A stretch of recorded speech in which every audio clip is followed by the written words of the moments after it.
Hi guys, na-miss nyo ako no? Kaso hindi. Kasi, kaya ako nagsimula dito sa YouTube na to.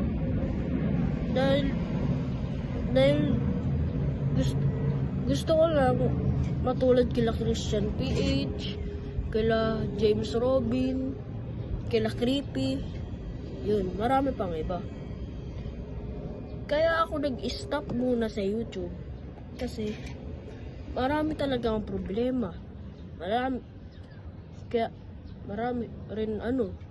Marami rin walang sumusuporta sa akin.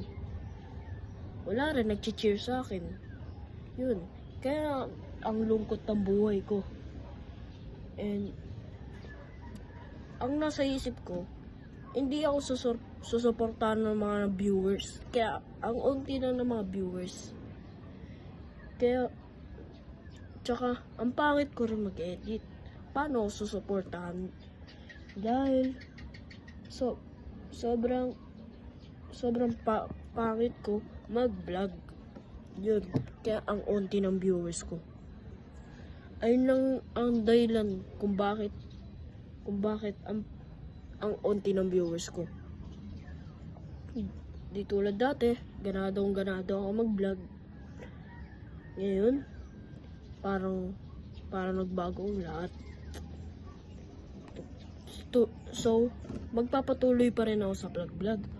Dahil kahit di nyo man ako supportahan.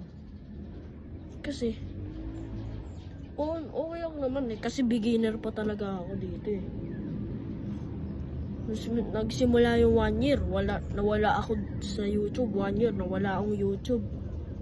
Dahil lang di ako sinusuportahan, hindi ako chinichir. Di ako tinutulungan. Tsaka, nawalan ako ng gana sa YouTube. Kasi, dahil 21 subscribers lang ako, kaya inaasar ako. So, yung magse-celebrate pa nga ako pag 100 na yung subscribers ko eh. Pero, nagbago ang lahat. Thank you sa mga nag-subscribe sa akin. And, sana, supportahan nyo rin ako. Bye.